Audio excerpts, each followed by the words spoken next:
Guys, my name is AC. I'm one of the third years. Thanks for coming today amidst all the rain and the bad weather and your busy schedule. It's my first time giving a lecture in front of this many people, so I appreciate the feedback at the end of today's lecture if you have any.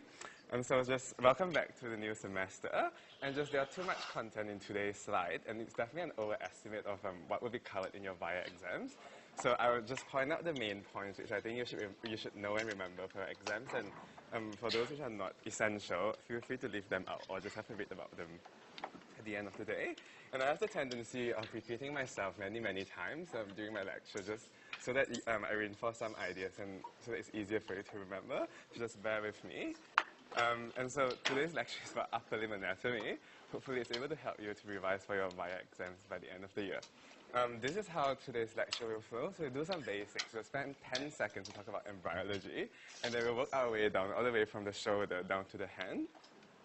Right, so that's the basics of anatomical position if you haven't familiarized yourself yet. And so just to point out at the hand, the fifth digit is always more medial than the first digit, which is lateral. And just in any other systems which you are learning in anatomy, if you are using anatomical directions like superior, inferior, medial, lateral, this is what you refer to. So limb embryology, it's just important to sort of know that there's control in three spatial axes. So from proximal to distal, from superior to inferior, from dorsal to ventral. If you are absolutely insecure because you haven't done anything about embryology of the upper limb, then this is what you can choose to remember. And so in the exam, if you see things like AER and Aunchian, they're referring to proximal to distal development of the upper limb. Superior to inferior development, you look at what's like zone of polarizing activity, secreting sonic headshock, that's a protein, which controls development from superior to inferior. And lastly, dorsal and ventral, you have WNT signaling. Just an example, if you look at your hand now, if you look at the palm and the dorsum of your hand, you can see that it's obviously quite different.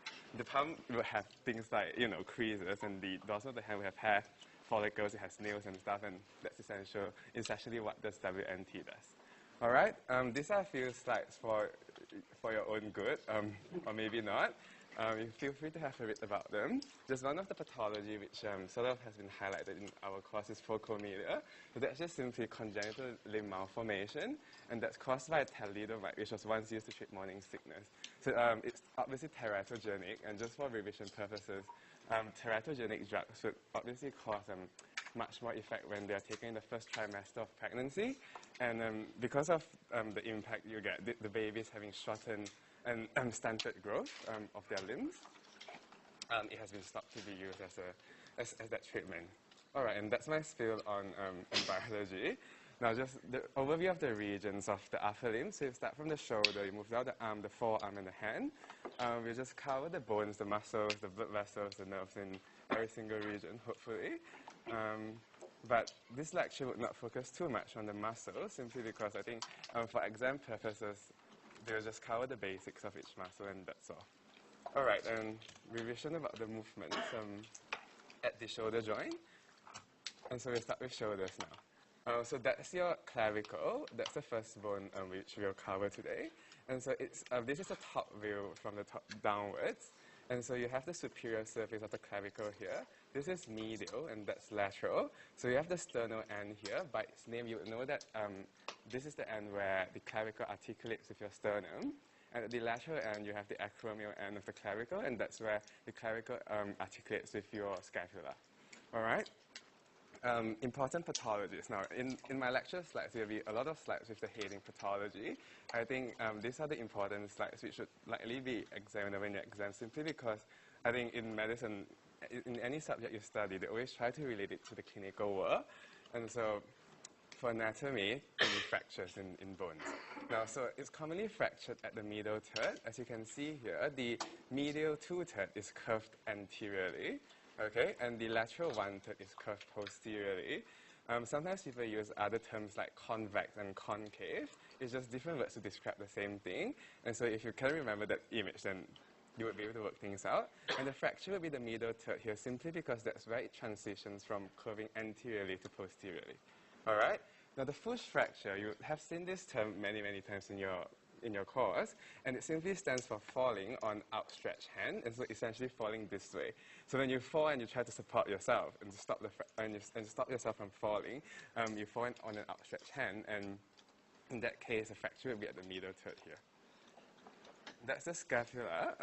I don't think it's essential to know every single part of the scapula at this stage, but just for your musculoskeletal examination for OSCEs, it's important to remember those landmarks which you can palpate, and so just rattle out when you feel for them. And this is the humerus now. So the humerus is an interesting bone. It has got one head but two necks. The first neck is the anatomical neck, simply named because of its constriction. The second neck is the surgical neck, and the surgical neck is much more interesting than the anatomical neck because that's where it fractures. All right? So again, pathology at the humerus. So if you get the surgical neck fracture here, you need to know the vasculatures which will be affected in that fracture. So you have the axillary nerve damage because the axillary nerve actually curves around the surgical neck of the humerus. So if you have a fracture, then obviously that nerve will be affected. We'll dig down into the axillary nerve pathology, the signs and what you would expect after this. Next up, you have the posterior circumflex artery also curving at the surgical neck of the humerus. And if you affect that artery, then you get proximal humerus necrosis. The next common part of fracture on the humerus is the mid-shaft fracture. So that's about mid-shaft right there. And if you have a mid-shaft fracture of the humerus, then you're looking at radial nerve and the profunda brachial artery being affected. Now, just digging into axillary nerve damage, there can be a few causes. As I've mentioned just now, the surgical neck fracture of the humerus would affect the axillary nerve.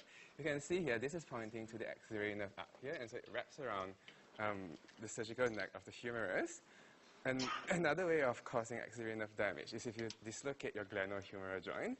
We'll cover that later, but essentially the most common direction of dislocation of the GH joint is anterior, and also incorrect injection site. So you know how you try to target the deltoid muscle if you give an injection at the deltoid, always leave enough space so that you avoid injecting through the axillary nerve.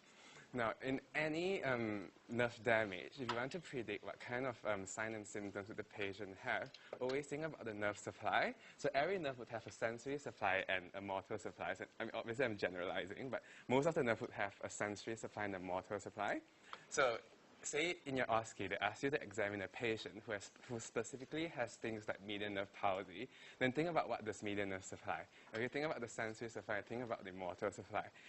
In this case, axillary nerve, it supplies the regimental patch, so the sensory supply and the regimental patch will be affected. So if you were to examine a patient who has axillary nerve palsy, then test for sensation at the regimental patch.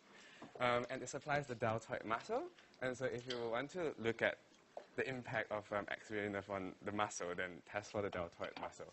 And so in terms of abduction at the shoulder joint, from 0 to 15 degrees, it's predominantly controlled by the supraspinatus muscle. From 15 to 90 degrees, it's your deltoid. Beyond 90 degrees, it's rotation of the scapula. All right, that's just sort of like fun facts for you to know. And just in the same diagram, you can see that the radial nerve is traveling through here.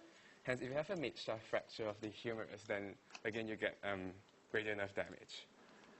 And that's when I repeat myself. Okay, now this is the sternum. So the sternum has got three parts to it. So the manubrium up here, the body of the sternum, and lastly the xiphoid process. What's relevant at this stage about the sternum is essentially the sternal angle here between the manubrium and the body. So the sternal angle correlates with the articulation point with the second rib. And so in ribs counting, look for the sternal angle and you would know where the second rib is. At the same time, the sternal angle is also where, the sternal angle is also where the angle of Louis is. And so the angle of Louis is at the L4, L5 level. Now when I say L4, L5, it means we are referring to the intervertebral disc, okay, between the L4 vertebra and the L5 vertebra. And a lot of things happens at the sternal angle. You have covered that in your thorax lecture.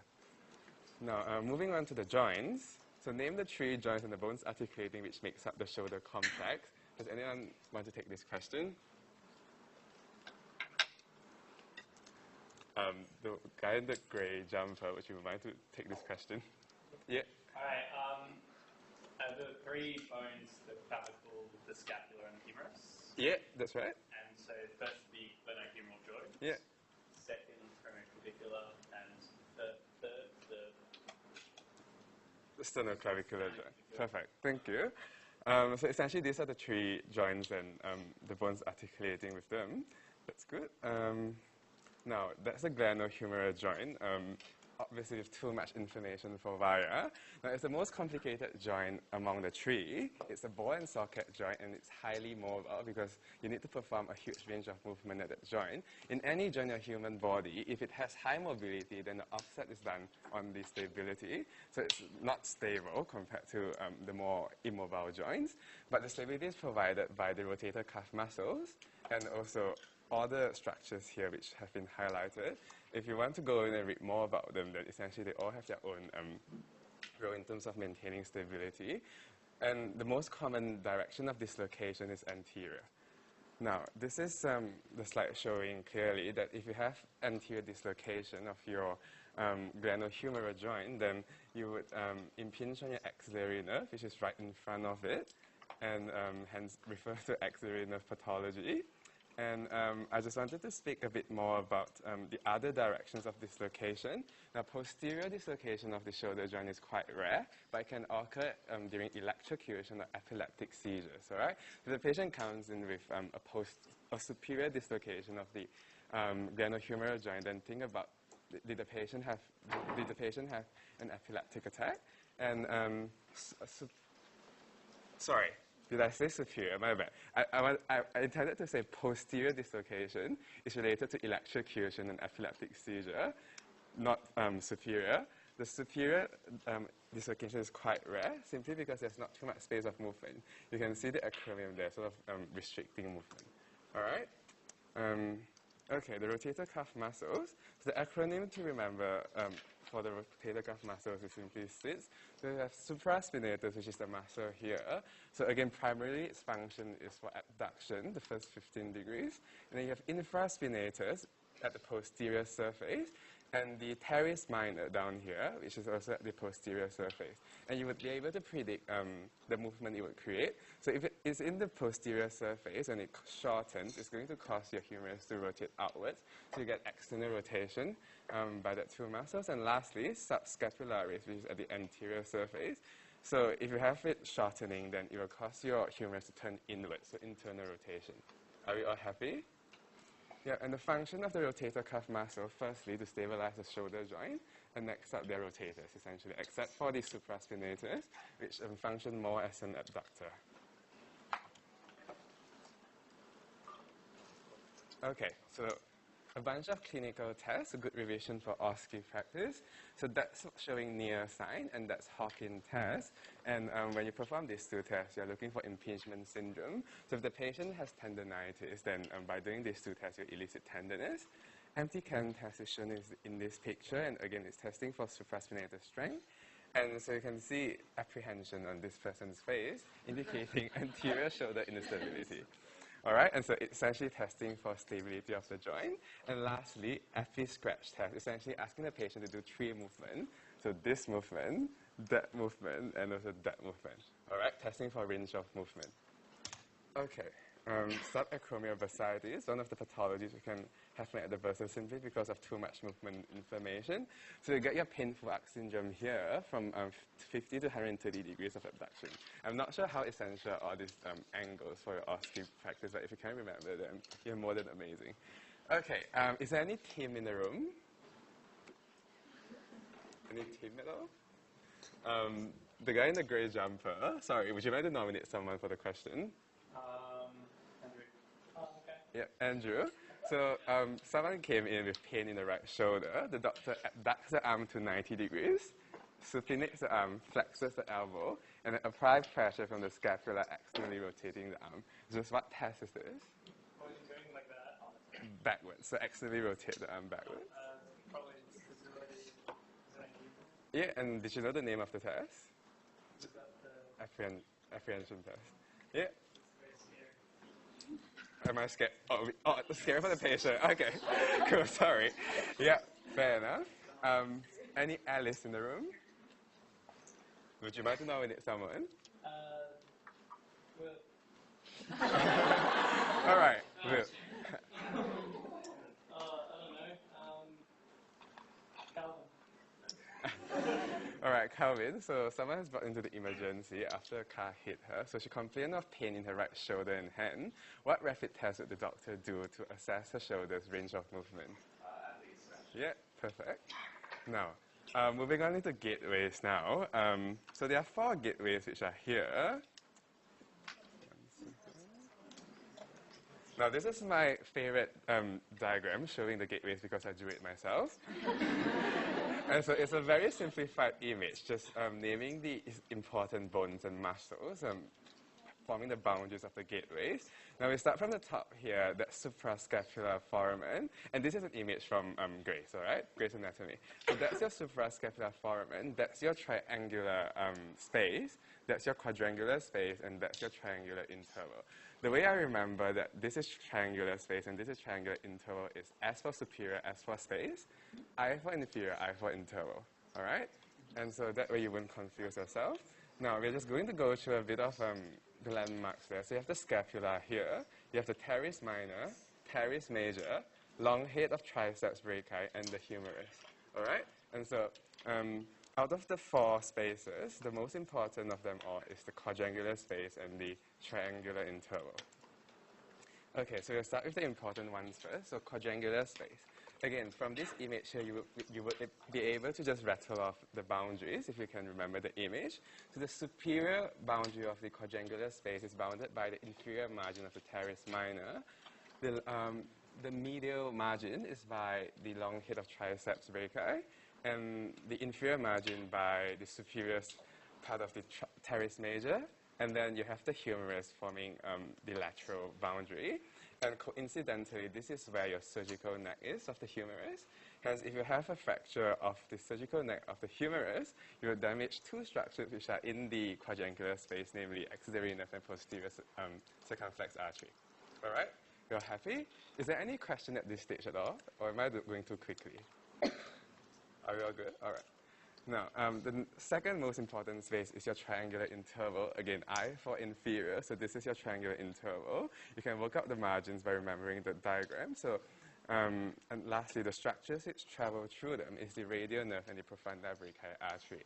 Does anyone remember in what kind of pathology do we damage these 2 structures? Yeah, mid-sharp fracture of the humerus. Perfect. Okay, and then you have the 2 other boring gateways, which I don't think is very important, but essentially suprascapular foramen, you get the suprascapular nerve artery and vein traveling through them. The triangular space, you get the circumflex scapular artery and vein traveling through them. And this is again a summary slide showing all the different regions, with the important one highlighted here.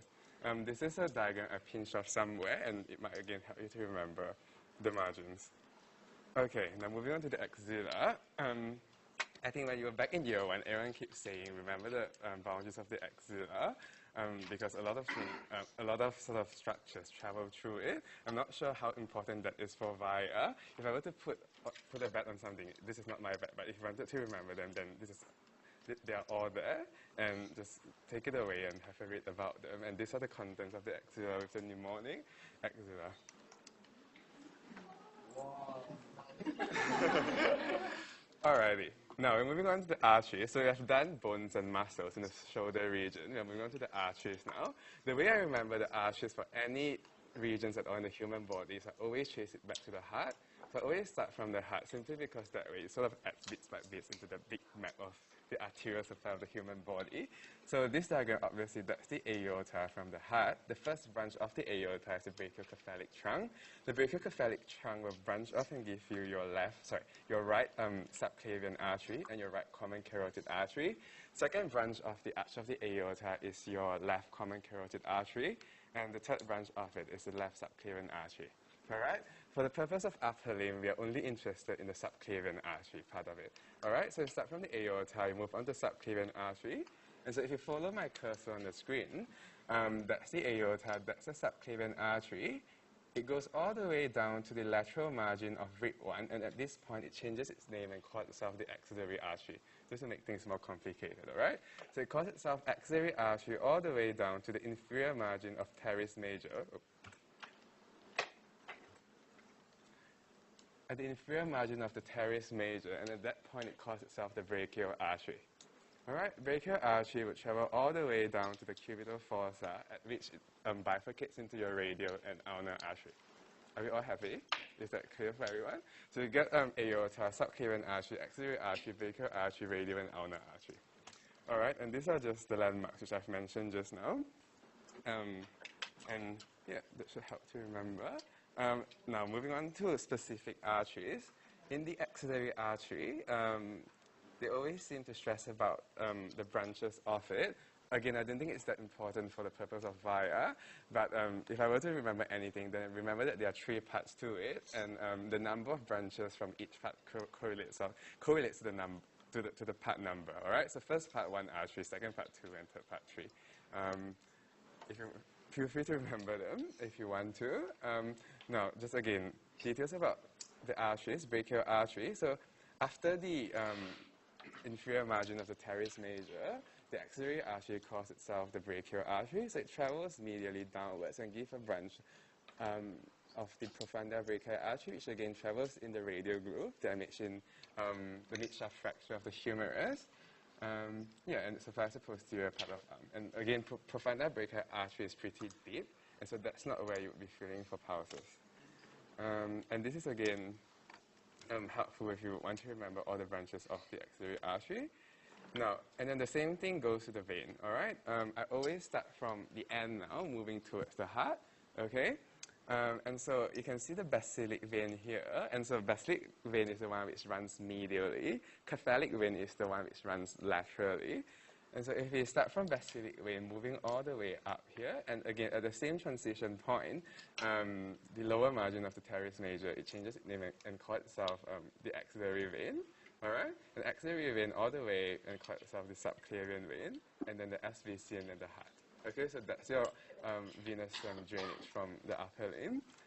The cephalic vein is lateral, and it goes all the way up and drains itself into the axillary vein. Okay? So basilic vein drains medial part of arm and forearm. It becomes axillary vein at that margin. Cephalic vein drains lateral part of arm and forearm. There's sort of this emphasis about peripheral venous access. And the examples people give about the veins which can be used for that purpose is cephalic and median cubital vein. I'm not sure how important that is, but in real life, essentially, if you want to cannulate a patient, look for any viable juicy vein and just use it. Like, no one cares if it's the median or the cephalic.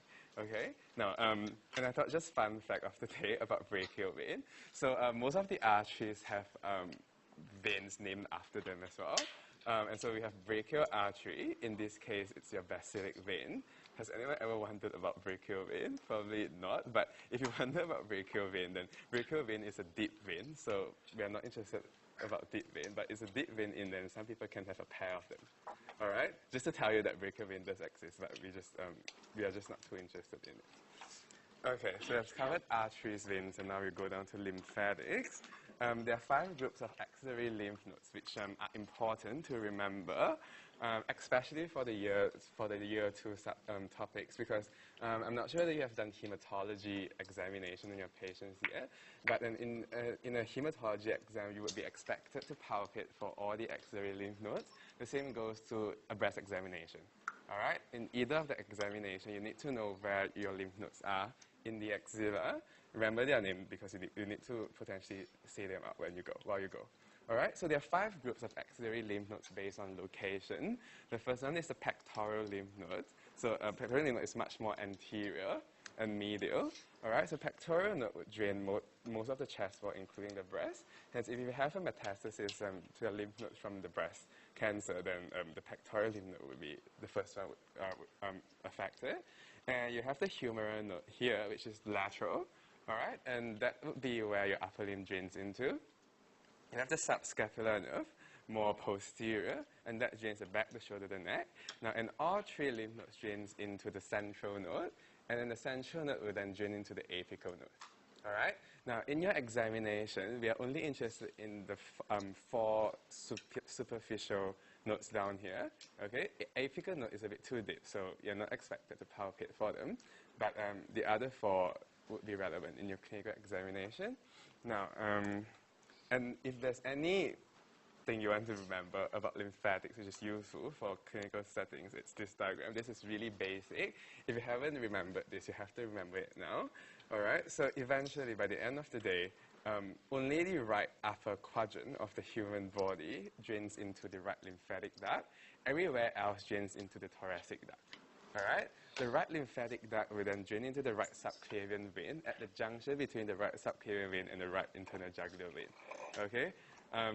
When you're in year 1, it's probably sufficient to say that it drains into the right subclavian vein, but in year 2, you probably would be expected to know that it's at the junction between the subclavian vein and the right internal jugular vein. The same thing goes to the thoracic duct. It drains into the left subclavian vein at the junction between left subclavian vein and the left internal jugular vein. All right? And this is quite useful to remember just for clinical settings as well. Okay, now, the big part about the upper limb is the nerves. And again, if you talk about nerves of the upper limb, you have to talk about brachial plexus. It's probably everyone's least favorite, but we still have to go through it. So it's a somatic plexus formed by the anterior rami of C5 to T1. If you want to remember one thing from that sentence, then just remember C5 to T1, all right? Now, from medial to lateral, essentially from the spinal cord all the way down to your terminal nerves, you have roots, trunks, divisions, cords, and terminal nerves. A way to remember it is remember to drink cold beer. Beer in that mnemonic stands for branches, but in this diagram it's shown as nerves, but essentially it's the same thing. And I'm not interested in the origin of the terminal nerves, but for the purpose of Vaya, we will definitely explore into each of the terminal branches. So the mnemonic I use for the terminal branches is MAMRU. So you've got muscular cutaneous nerve, the axillary nerve, the median nerve, the radial nerve, and the ulnar nerve. And that's the link to a video which shows you how to draw the brachial plexus. Again, I don't think it's essential for you to remember how to draw a brachial plexus because most of the exam questions would be much more basic than that. And by remembering the myotome dance, which we'll do together soon, would help you to deduce what nerve root supplies what terminal nerve. All right. This is a more realistic view of the brachial plexus if you're interested to see it. And that's just a functional view of the brachial plexus, just for your reference. Okay, now this is the highlight of the night. I endeavor to teach everyone how to identify the terminal branches, so we'll do this together and slowly. So remember 5 terminal branches, MAMRU. There are 3 anterior nerves within them and 2 posterior nerves. When I say 3 anterior nerve and 2 posterior nerve, that's just how I describe it. I'm pretty sure the anatomists would disagree with me, but in this diagram, it's showing the anterior nerve. In that diagram, it shows the posterior nerve. All right? Now, the 3 anterior nerves which we are interested in is the M, and the U. All right? So muscular cutaneous, the median, and the ulnar. All right? In any diagram, most of the time, if it's complete enough, it will show you the anterior nerves forming an M shape here. Can everyone see the M shape here? Okay. Now, in that M shape, simply rattle off MMU, and you will be able to identify and name the nerves. So the most lateral one here, forming the first sort of stroke of the M, is the muscular cutaneous nerve, followed by the median nerve, and followed by the ulnar nerve. All right? I think it's a fair question to ask you to identify the terminal branches of the brachial plexus, and to do that, locate the M, remember MMU, and you're done. Next up, you have 2 posterior nerves. For the 2 posterior nerves, it's obviously the A and the R. Now, we work on the R first. This is the radial nerve traveling in the radial groove. All right? Again, damaged by a mid-shaft fracture of the humerus. And so you can't really see the radial nerve in the anterior surface, since it's not shown here, but you can see it much more clearly in the posterior surface. All right? Now, the second posterior nerve is the axillary nerve, which is not shown in this diagram. But as we all know, the axillary nerve travels through the quadrangular space up here. And so you would be able to predict that the axillary nerve would be a nerve exceeding from the quadrangular space, curving around the surgical neck of the humerus. Are we happy? Okay, I'm just going to go back to this slide here. Now, in the case of them confusing you with more than an M shape, then again, remember the M is formed by these 3 nerves here. Okay? Now, this is just the radial nerve coming in to confuse you. So if you ignore the radial nerve, which is obviously not joined to the M, then again you see the M here, okay, which forms your musculocutaneous, your median, and your ulna. Okay, we happy? Any questions at this point in time? Okay, cool. Okay.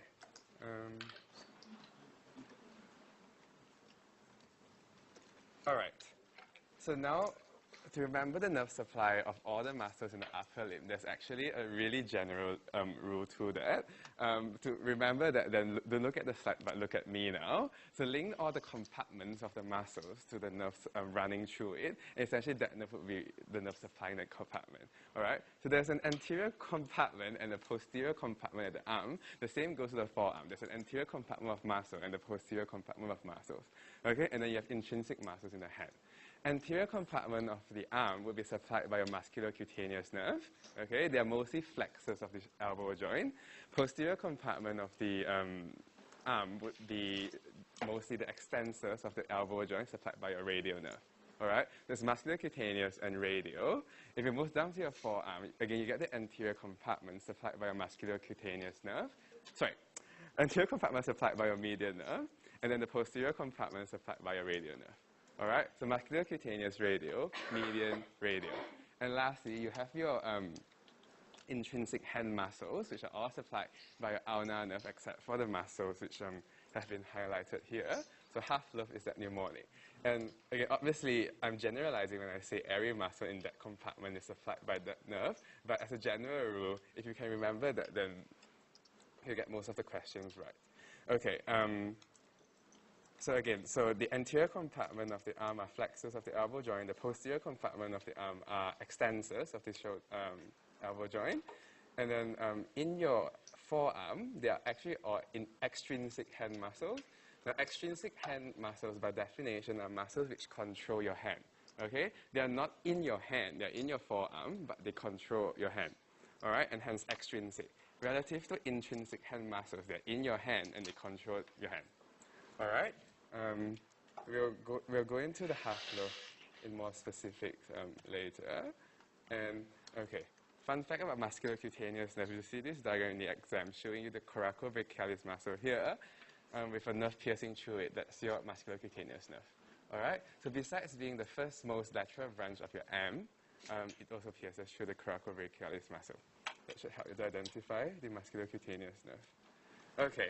And then you have your dermatomes, which is, again, imperative for your OSCEs.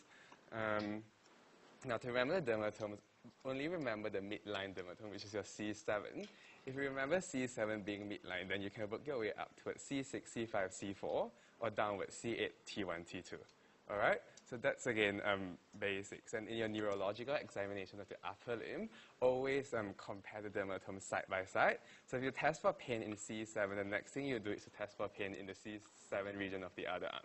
All right? So just in case you have forgotten about it, that's essential. The same goes to every other sensory test you perform.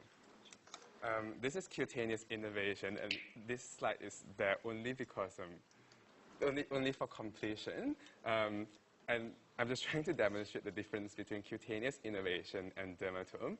As you can see, in the dermatome map, what it shows is the nerve roots responsible for the sensory in each region.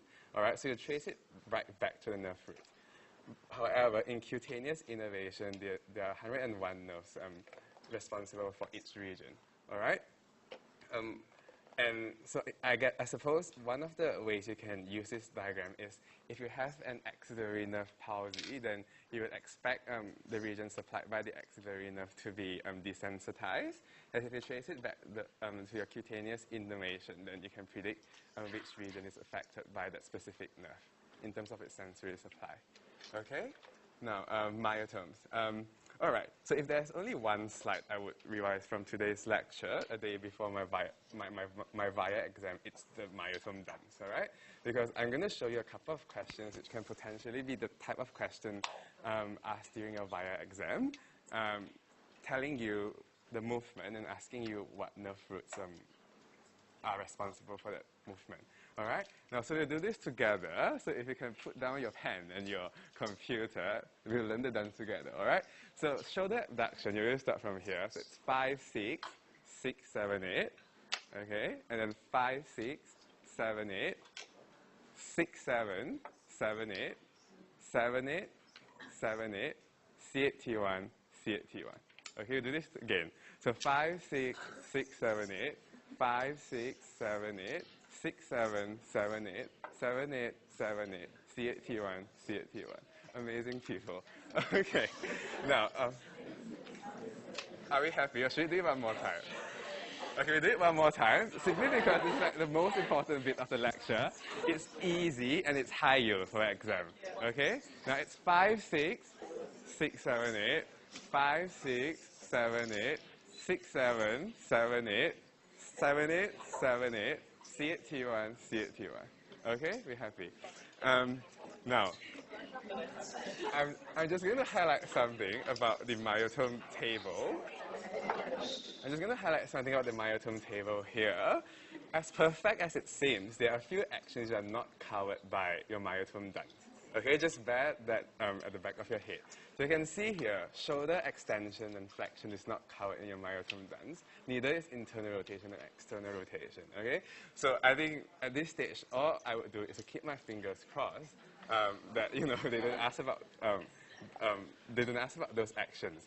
Now, in the rare setting, that they ask about shoulder flexion and extension, and the nerve roots which are responsible for shoulder flexion and extension, what you need to do is to hopefully have remembered the brachial plexus, and then remember the nerve which are supplying the muscles which are responsible for that movement, okay? And then you will eventually be able to work things out. Okay, but if I were you, I wouldn't do that. Okay, now, but if I were to demonstrate an example, then shoulder flexion is done. Sorry, is there something which is not covered here? Okay, so if you talk about shoulder lateral rotation, it's going to be your dorsoscapular nerve, and if you trace it right back to your brachial plexus, you'll be able to trace it back to a nerve root and you will see it. Now, we'll cover that if we have time for tonight, but at this point, I think we should move on to pathology of the nerve, okay? Now, this is, again, a huge part about the pathologies happening to the nerve, which I think is possibly the most clinically relevant information from tonight's lecture, unless you're doing orthopedics, okay? Then you need to know about all the muscles and bones. But other than that, if you want to be a GP or a neurologist or in any other specialty, you need to remember about all the pathologies which can affect your brachial plexus. Okay? Now we'll start right out from the brachial plexus. So superior part of brachial plexus injury, okay? Affecting your C5, C6. Now again, brachial plexus is from C5 to T1. And so again, superior part would affect your C5, C6. Now, and it's due to increased separation between the neck and the shoulder. In this diagram here, as you can see, there's increased separation of this region, damaging your brachial plexus. And same goes to this diagram, all right? So childbirth and falling on your neck can injure the superior part of your brachial plexus. Now, more importantly, you need to remember a few buzzwords which refers to this pathology. So the patient presents with Waiter's tip as physical sign, and name of paralysis is Erb's palsy. All right, this is your shoulder's tip here, shown in this image, and that's Erb's palsy. Now, to explain why does your patient present with Waiter's tip, you need to know what nerves are being damaged, okay? Now, there's more than 3 nerves which are being damaged, but to explain Waiter's tip, these are the nerves which are relevant, okay? So if it damages your suprascapular nerve, you will lose the lateral rotators of your shoulder. If you lose the lateral rotators of your shoulder joint will be internally rotated, okay? So that explains the first bit of your Waiter's tip. Now, the second nerve which is also affected is your muscular cutaneous nerve.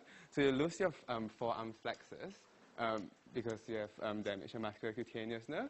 And lastly is your radial nerve, which is responsible for wrist extension, as well as the other extensions of the upper limb. But for this purpose, we are interested in the wrist extension part. You lose your wrist extension, you end up flexing your wrist. Okay? So this is why your patient presents with Waiter's tip. Are we all happy, or did I go too quickly? Okay? Now, inferior part of brachial plexus injury, so after C5, C6, you have 7, 8, and T1. So it's due to excessive abduction extension at the glenohumeral joint. So instead of increased separation at the neck, now we're looking at increased separation at the axilla. Okay? So you have increased separation at axilla, either because you hang off a tree or during childbirth. Then your patient will present with claw hand as physical sign. Name of paralysis is Klumpke's palsy. All right, and That's your claw hand there. So again, superior part of brachial plexus injury, you get Erb's palsy and waiter's tip as a physical sign. Inferior part of brachial plexus, you get Klumpke's palsy with claw hand as a physical sign. All right? And to explain claw hand, we look at the damage done on the ulnar nerve, okay, and hence losing intrinsic hand muscle. I will cover claw hand in much more detail soon, so we'll just skip that for now.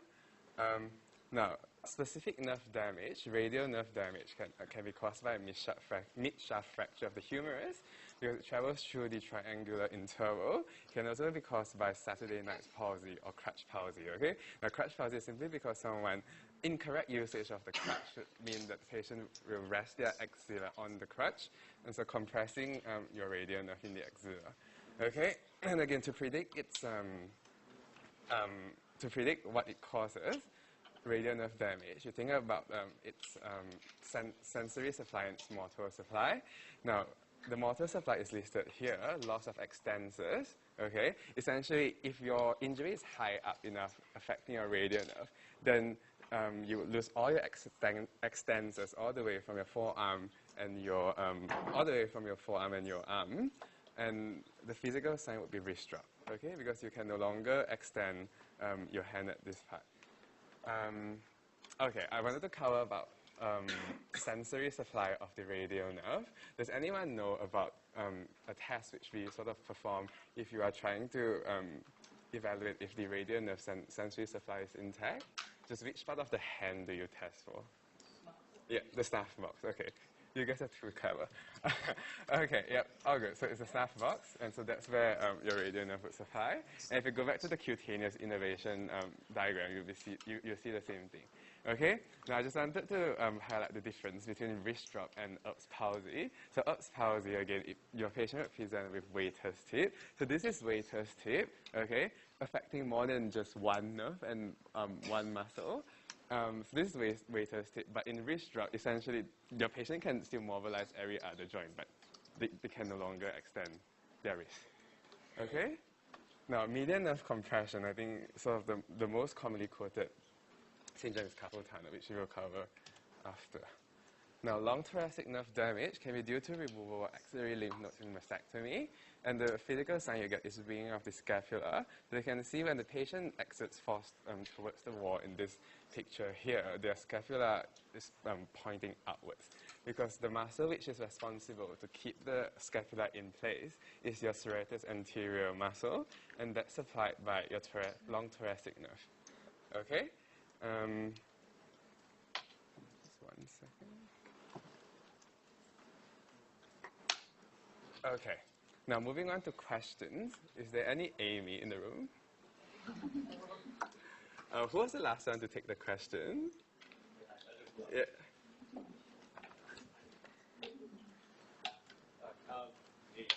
Yeah, so Amy went to the toilet at night and fell. She felt pain in her wrist and couldn't abduct her fingers. What nerve roots are responsible? So essentially, remember your myotome dance and you will be able to answer this question. So, Sorry? So it's E, yep, C at T1. Okay, that's good. And so these are the kind of like the most common sort of question which might come up in your exam, okay? Telling you the actions and asking you to trace down to the nerve root level. Okay, now so this is again to consolidate identification of the terminal branches of the brachial plexus. So the question asks about the red arrow pointing to a structure, okay? So if you can see, this is again the M which I was saying, okay? So if that's the M we were referring to, the most lateral branch is your musculocutaneous nerve. All right? Now, do you want to pass it to someone?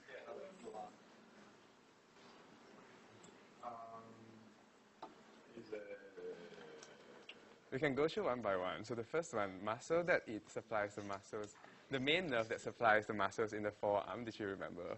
What would that be? There will be two answers for this one. that would be Yeah. So the median and the radial nerve. Okay, so medial supplying the anterior compartment of the forearm, and the radial nerve supplying posterior compartment of the forearm. How about the nerve which can be damaged due to surgery? Sorry? So, did you know the name of the nerve which can be damaged in the surgical neck fracture of the hip. Yeah, that would be the axillary nerve, but this points towards the muscular cutaneous nerve. So we are not quite there yet. Again, cutaneous innervation that supplies the axillary, and then D. Yeah, radial. And so E arises from the lateral cord of forearm. Okay, so you remember your brachial plexus, you work out E. If not, then just eliminate every other possible option, and you come down to E. Okay, now and again, lateral cord of the forearm. Remember we mentioned that it's the most lateral branch of the brachial plexus. If you trace it right back to the brachial plexus, there will be a part which tells you which nerve is lateral, medial, and lateral. And from there, you can actually deduce that it's the most lateral nerve. Did you want to pass it to someone else?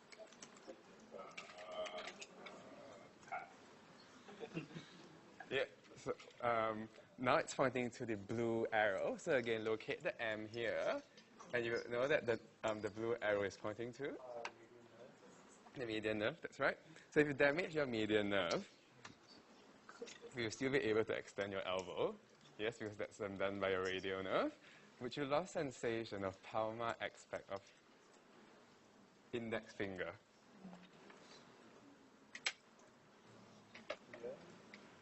Yeah, sorry, I'm pretty sure that's the answer.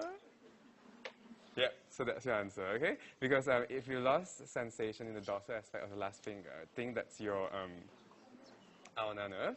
Inability to flex elbow would mean that the muscles in the anterior compartment of your arm has been denervated, and that would be a muscular cutaneous nerve. All right? And did you want to call out someone? Okay, so now it's again pointing to the red arrow. So again, muscular cutaneous nerve.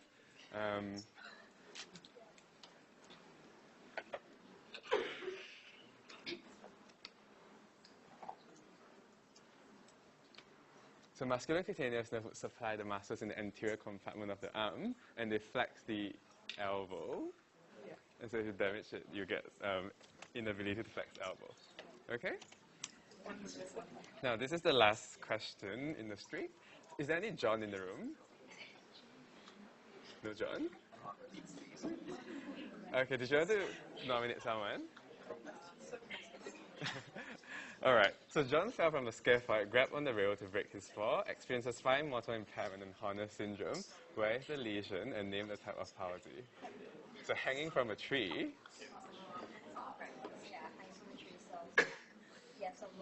Yeah, so you get lower brachial plexus injury, and what's the name of the palsy? What's the name of the palsy? Yeah, Klumpke's palsy. Perfect. Okay. Now we're done with shoulder. Moving on to the arm. Is everyone still with me? Do you need a break or something, or should we push on? Okay. Now, so the arm. Again, the humerus. Somehow I decided to teach you how to identify the posterior and the anterior view of the humerus. Alright? Now, so this is the anterior view, that's the posterior view. If you compare them side by side, then you can see that you see the lesser tubercle and the greater tubercle in the anterior view, but you can't really see them in the posterior view. If you go towards the elbow joint, then you see the trochanter and the capitulum in the anterior view. By the posterior view, you're looking at the olecranon fossa. Alright? Now, trochanter is more medial than capitulum, and the medial epicondyle is more protruding than the lateral epicondyle. Does anyone know why? Yeah. So the flexus of the forearm originates from the medial epicondyle, and flexors are generally stronger than your extensors in any part of your body for that purpose, and because they are stronger and they are more flexors as well, so your medial epicondyle is much more protruded compared to the lateral. Okay, now again about muscles. So to know, so there are again too many muscles in your anterior forearm. Know the compartments. Anterior compartment, this is definitely a generalization. You have elbow flexors in them, but you also have things like pronators and other things. But to simplify things, anterior compartment, elbow flexors, posterior compartments, elbow extensors. The nerve supply to the anterior compartment, you're looking at your median nerve. Sorry, guys. Is it right on your... Sorry. No, it's right, yeah? It's muscular cutaneous nerve. So we are still talking about the arm. So the anterior compartment is still muscular cutaneous nerve. The posterior compartment would again be your radial nerve. Okay? Pathology to the muscles, biceps brachial tendon rupture. Apparently this has an increasing prevalence because guys like to work out more these days. And the sign you see is proprioception. I can't even... Okay, never mind. Now, any admin in the room? Can you please nominate someone from the back row, potentially? Where's Chewy? Okay, Chewy. Right. So after being thrown from a motorcycle, a female was found to have a paralyzed right pectoralis major muscle. Okay, which set of movement at the right shoulder joint would be found generally weakened. So essentially it's asking you, what kind of movement does your pec major do?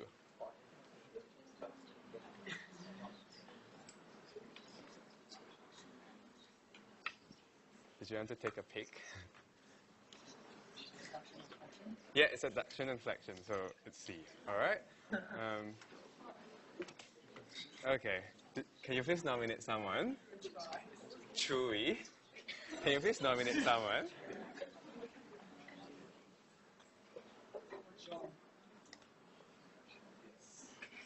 Okay. So post-operative examination revealed that the medial border and inferior angle of the left scapula became unusually prominent. So they project posteriorly. So obviously they're looking at ringing of the scapula. Blah, blah, blah, blah, blah. So what muscle must have been denervated during the axillary dissection? Yeah, stratus anterior. Okay, so it's D. Now, moving on to the cubital fossa. This is just for the extra keen people who want to remember the borders of the cubital fossa. I definitely don't think that this is too important. And these are the contents of the cubital fossa with a mnemonic. Okay, by the end of the day, you get too many mnemonics, and I'm pretty sure I can't remember them all. But if you're extra keen and want to remember what runs in the cubital fossa, then there you go. It might be helpful in terms of identifying where the brachial artery lie. Okay, forearm. Now, so there are two bones in your forearm, as you can see. You have the ulna and the radius. Okay. Now, ulna and the radius, they are pretty unique in the sense that their head are orientated in the exact opposite direction. So this is your humerus. The bone which the humerus articulates with is your ulna. Okay, and that's the head of the ulna. Okay. Wait, sorry. I'm pretty. Let me. 1 second.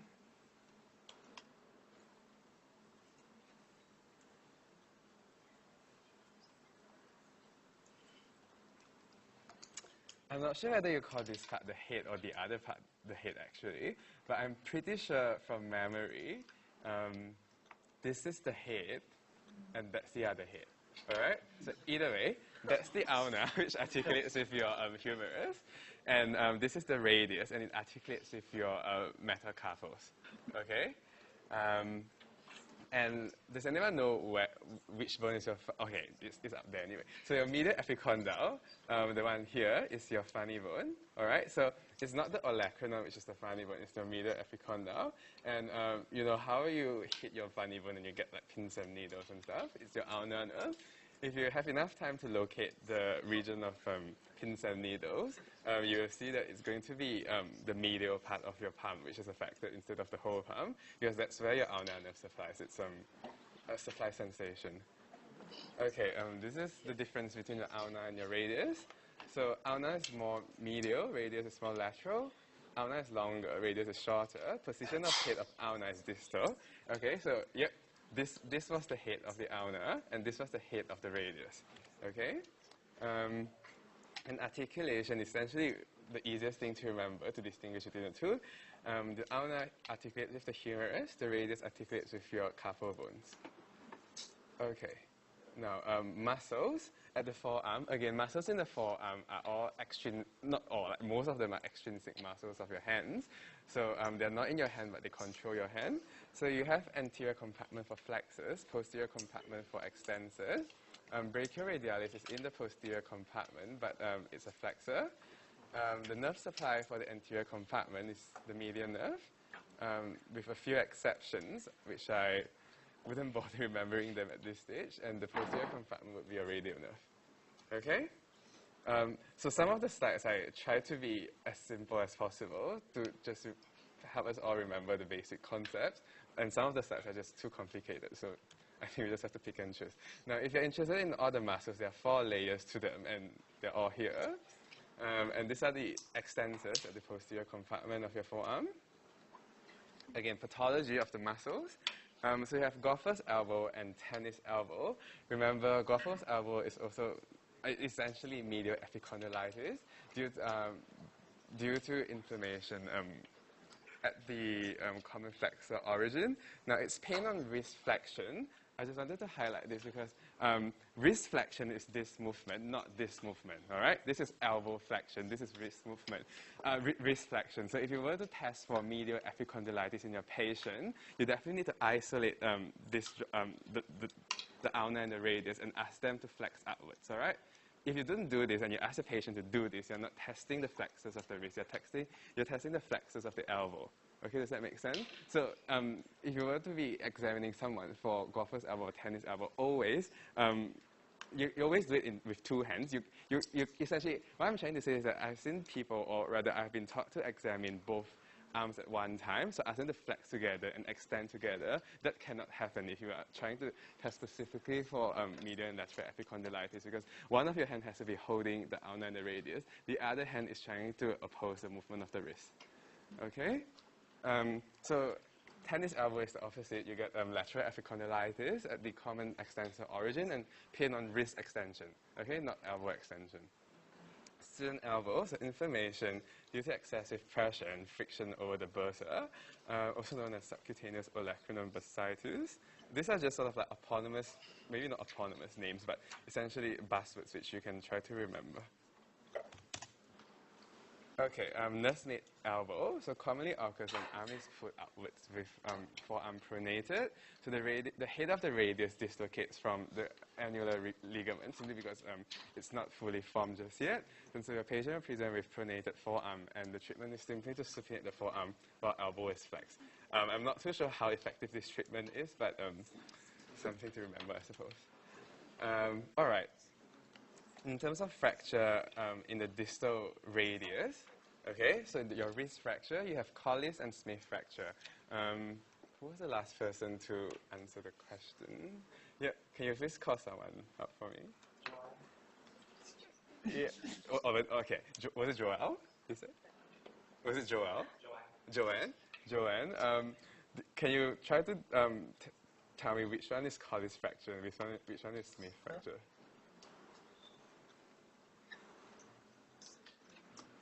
I think Colles is when the... Sorry, so is this Colles? Or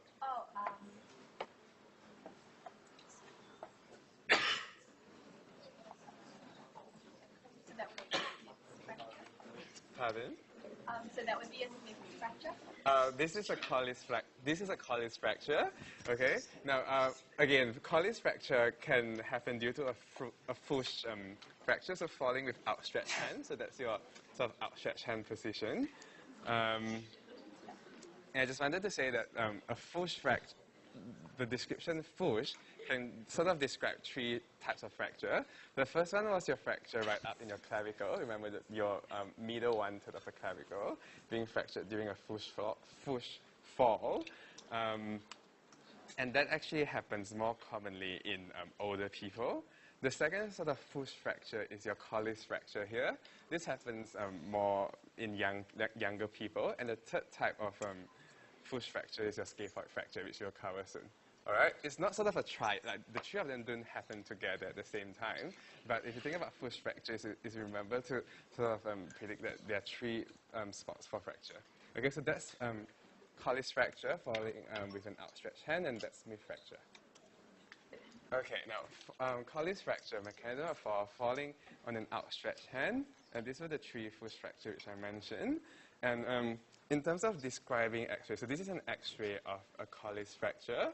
Okay, in terms of describing X-rays in any sort of like radiological lesson or orthopedic lesson, if you are trying to describe the displacement of the bone, you always describe the displacement of the more distal region compared to the proximal.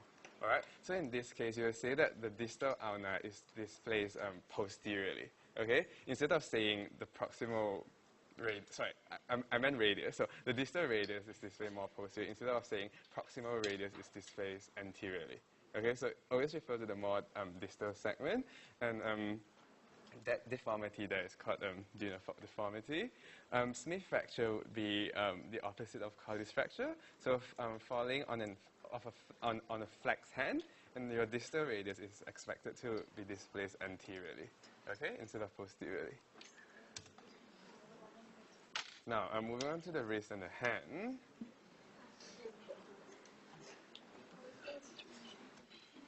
Okay, remembering the carpal bones is pretty important, and the mnemonic is some lovers try position that they cannot handle. So to use a mnemonic, always start from the thumb, okay, and go to the most lateral part of it, okay? So essentially, the lateral part of your hand would be your thumb. And you start from the more proximal segment, and they move on to the distal segment. So some lovers try position that they cannot handle, and these are the names of the bones which are there.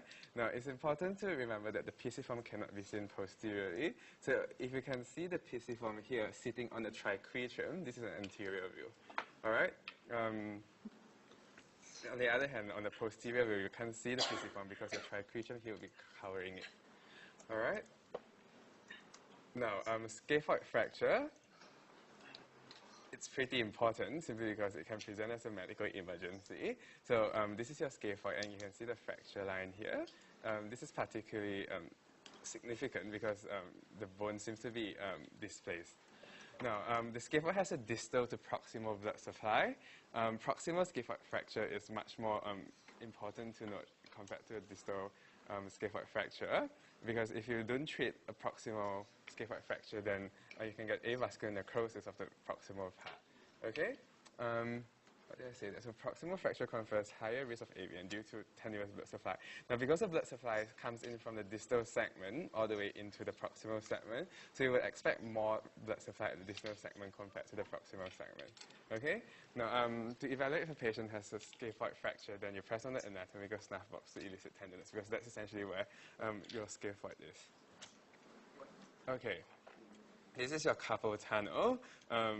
Again, I don't think it's too important to remember the boundaries, but if you want to, these are the boundaries. Now, in terms of content though, I think it's fair enough to just remember that there's supposed to be 1 median nerve, 4 tendons. So 1 median nerve, and then you have 4 tendons of the flexor digitorum profundus, 4 tendons of the superficialis, and 1 of the palmaris longus, all right? And so there's only the median nerve in it. So in terms of nerve compression, you're looking only at median nerve compression. If you look at this diagram, your ulnar nerve is anterior, okay? And I'm not sure whether they show your radial nerve, but that's your radial nerve here, all right? Next to your radial artery. And because it's a cage and it's pretty, the space is pretty confined, so if you get thickening of the flexor retinaculum up here, or you get edema at that region, then your patient can present with carpal tunnel syndrome. Okay, so risk factor for carpal tunnel syndrome, frequent wrist movement, so things, people who work as a typist or secretary, pregnancy or obesity. These two are simply because you have swelling of soft tissues, all right? Signs and symptoms, localized to lateral part of the hand.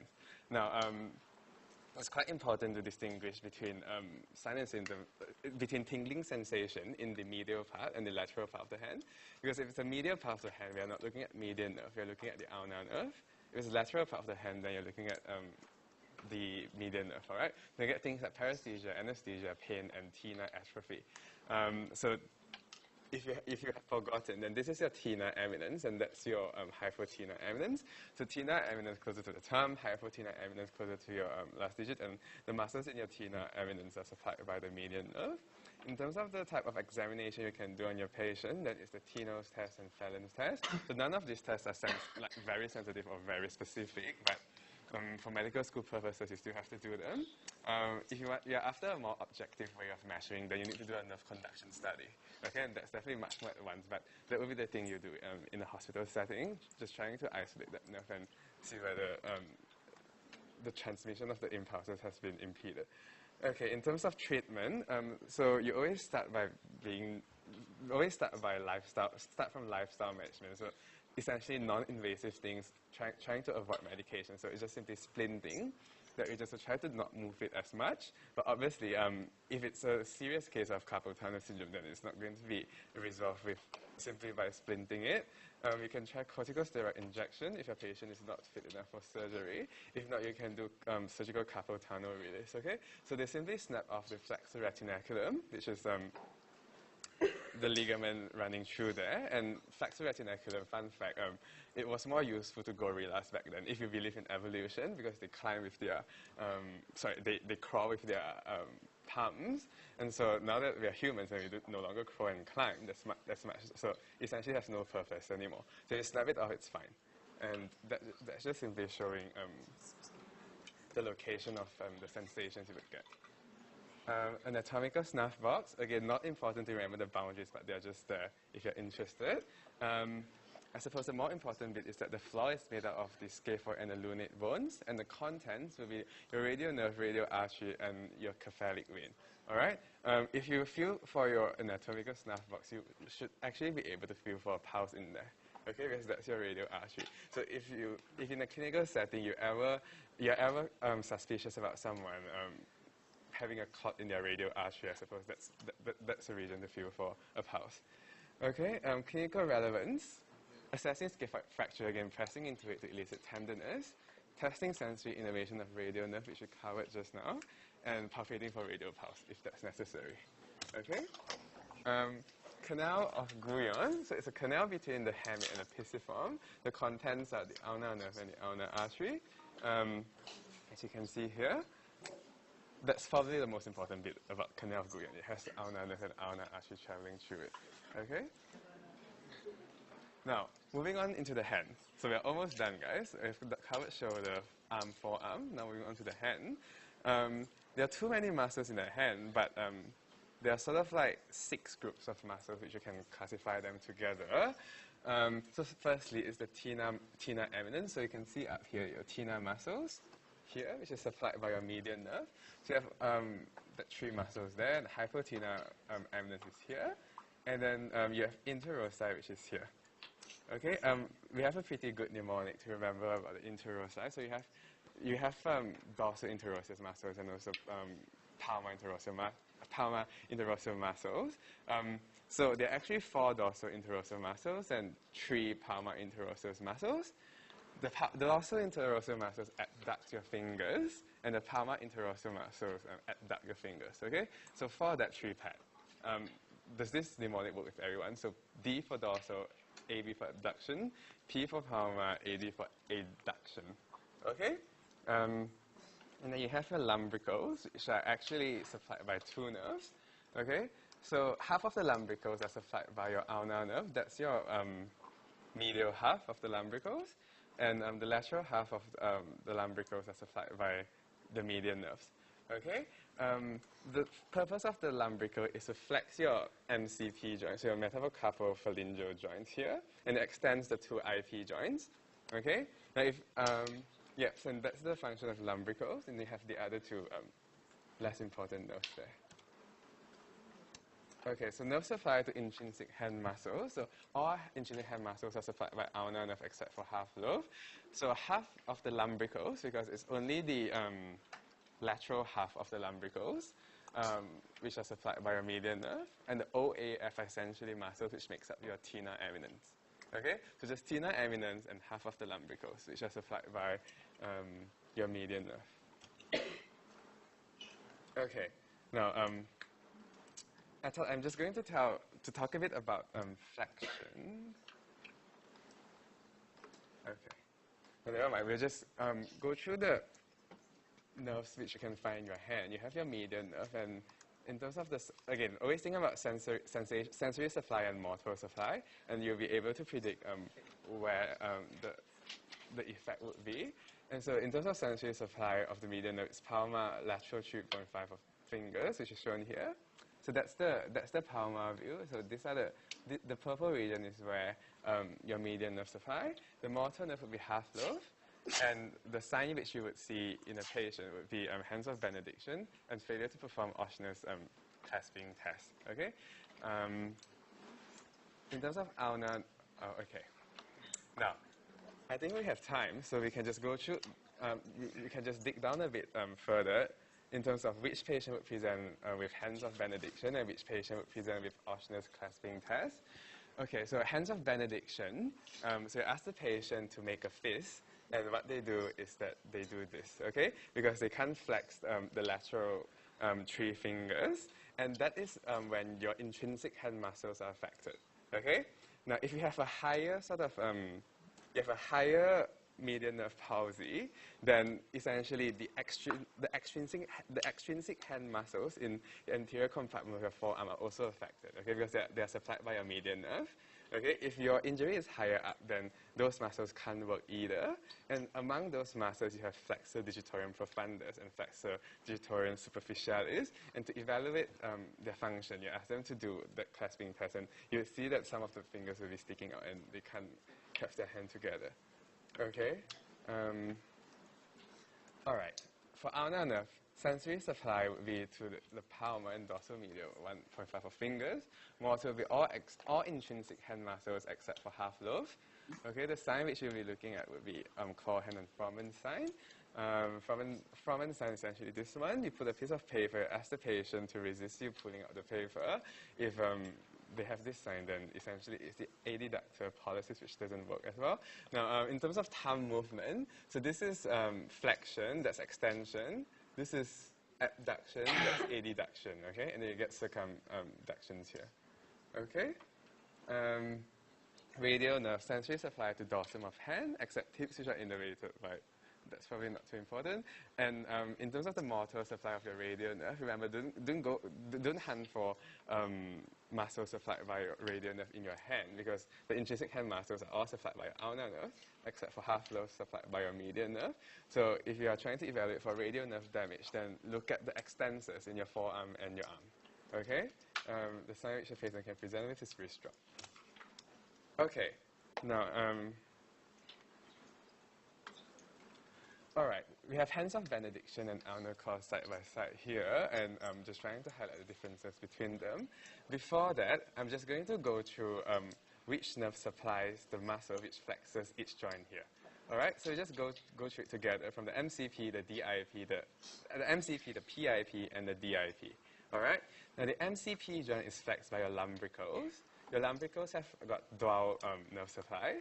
So half of it supplied by your median nerve, the other half by ulnar nerve.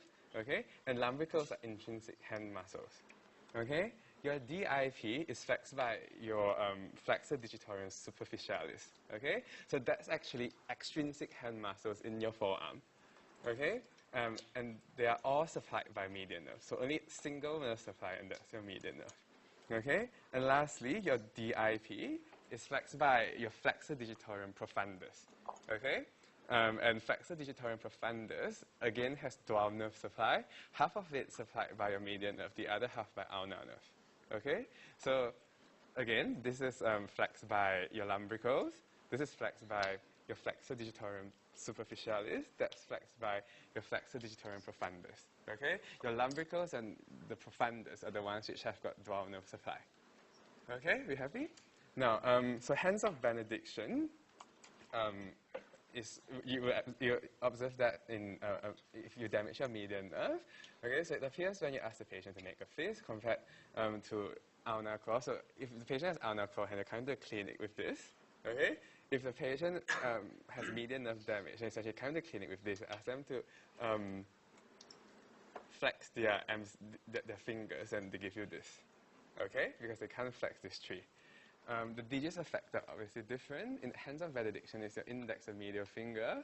In ulnar claw hand, it's your ring and little finger. Okay, muscles paralyzed. Trying to explain hands of benediction, okay?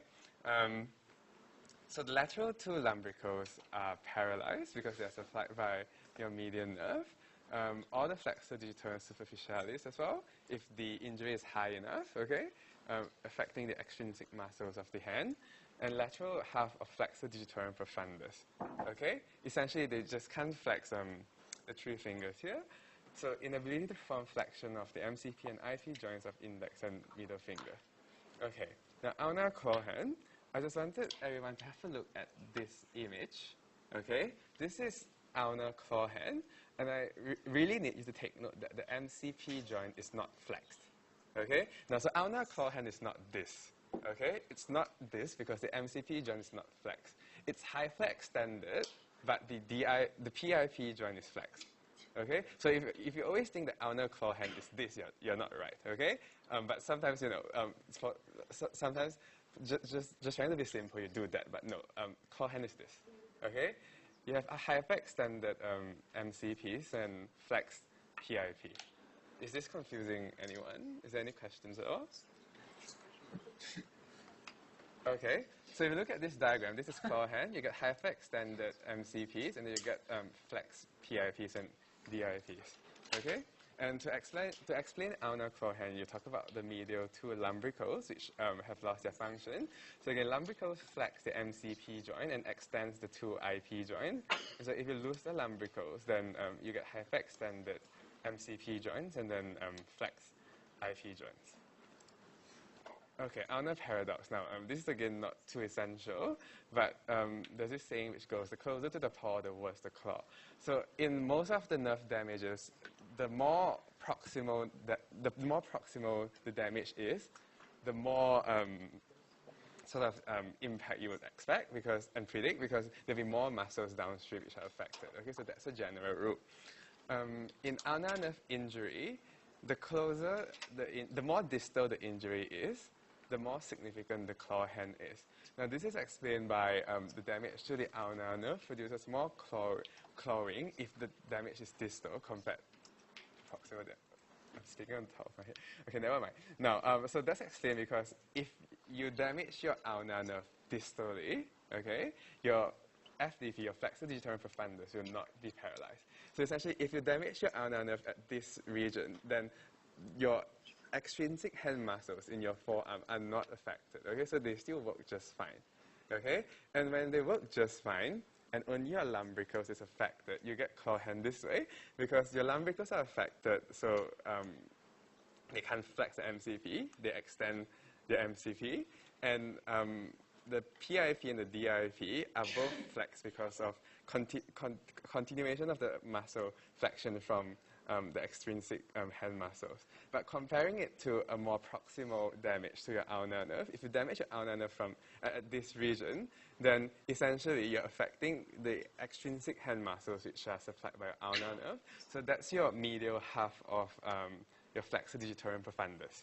Okay, remember your flexor digitorum profundus is like the lumbricals.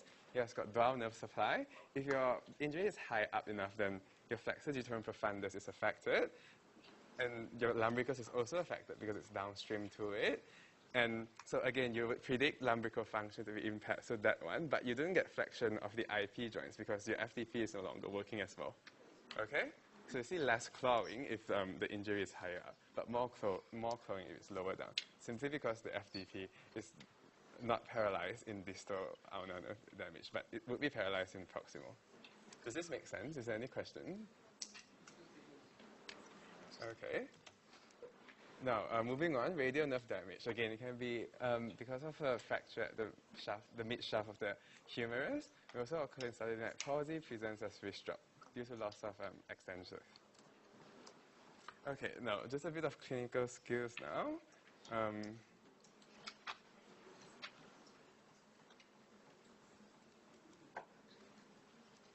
Okay. We'll just go with the pictures first. Who was the last one to answer the question? Was it Joanne? Yeah. Yeah, can you please nominate someone? Raf. Is there a Raf here? Yeah. So, boutonniere deformity and swan neck deformity and Z line of the tongue. What kind of pathology are we looking at? What kind of arthritis, essentially? Is it RA or OA? Yep, it's RA, okay? So rheumatoid arthritis. You get boutonniere deformity and swan neck deformity and Z line. Okay, can you please nominate someone else? Yep, Jess. Could you name the pathology here?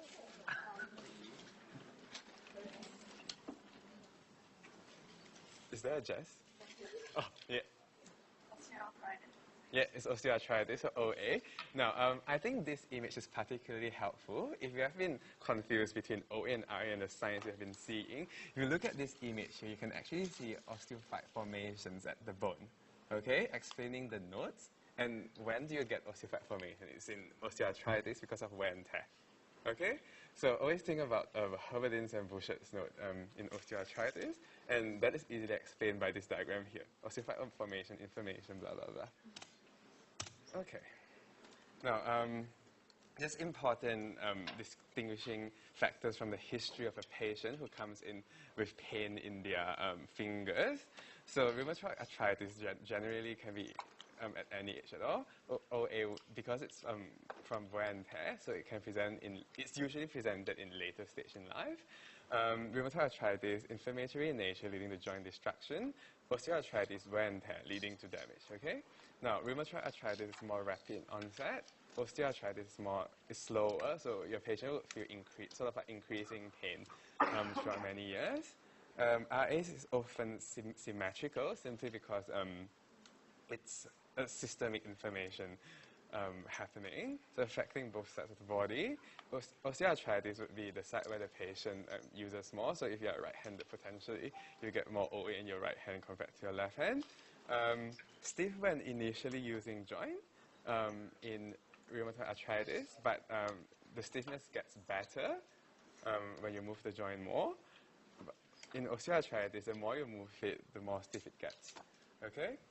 Morning stiffness greater than 1 hour, sort of like the really buzzwordy thing about RA. So if you're thinking whether your patient has RA or OA, always ask them how long does your morning stiffness last. If they say more than 1 hour, then you're thinking RA. Okay? OA would be less than 1 hour, and these are the deformities which would be in the two cases. Sorry, who was the last person again? Sorry? Yeah. Cassandra. Yeah, psoriasis, okay? So you get sausage-like fingers and pitting nails, okay? It's again an inflammatory condition, so usually affecting both sides of the body. Okay, so Calvin, this question was supposed to be for you. So Calvin presented the clinic complaining of morning stiffness, which does not seem to go away. You deduced that with your second, what did I say? Okay, you think it's rheumatoid arthritis. What do you expect to find on examination? Yeah, so it's boutonniere. That's good. Can you nominate someone? Who was it? Yeah. Okay, so David has a problem with his right hand, leading to the stroke of his calligraphy being weakened significantly. Upon seeing a doctor, the doctor diagnosed him with carpal tunnel syndrome. Which of the tests will be positive? Yeah, silence test. That's good. Okay. So I think we're coming to the end of the lecture. So these are just sort of summaries of all the different pathologies and the things you can, so probably handy for your via revision, listing all the pathologies we've covered from today's lecture. Okay, now time for more questions, I suppose. Okay, can you please nominate someone? Yes, so it's looking at the green arrow here, so pointing to this nerve here. Can you please name the nerve to start with? Yeah, that's good. So, what kind of effects would you predict? So, ulnar nerve supplies the intrinsic hand muscles, except for the half lobe.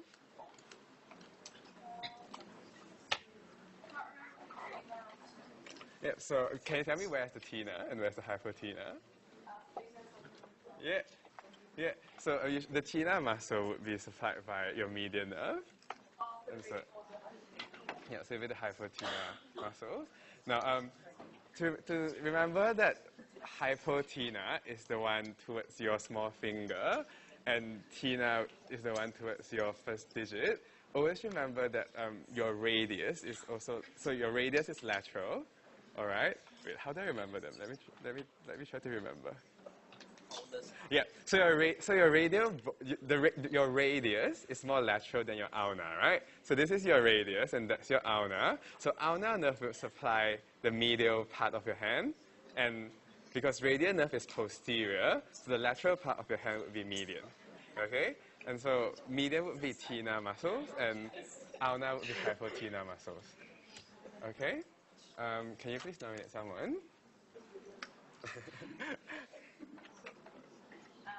Yeah, so essentially, this is like more like clinical skills. Can you just tell me what is normal power for a patient?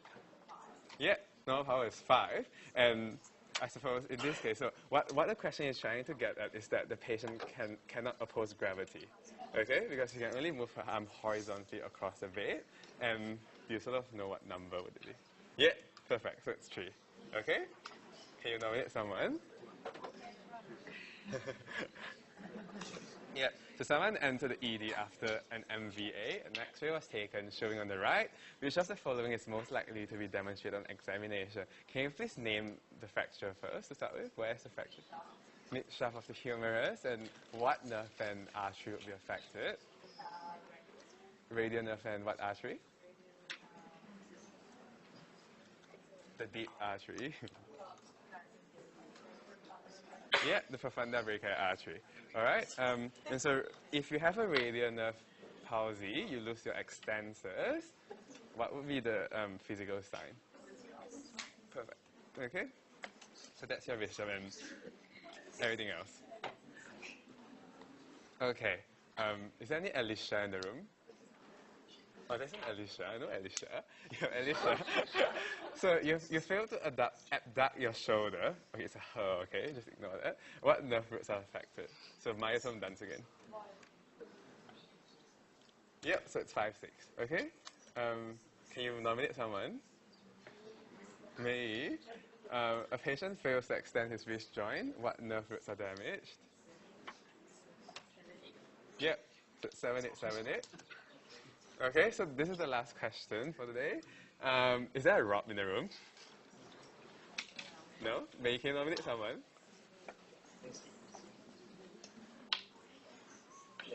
Yeah, so Rob cannot abduct, and flex her medial 4 digits. So there's sort of like a combination of 2 movements in your myotome dance here. So there's abduction, and flexion. Which nerve roots have been damaged? Can you do abduction? Abduction and adduction? Yes. So it's a combination of 3 nerve roots. Okay? Yep, thank you guys. All the best for exam. I appreciate any feedback or questions. I'll just hang around for another 5 more minutes, and all the best for revision.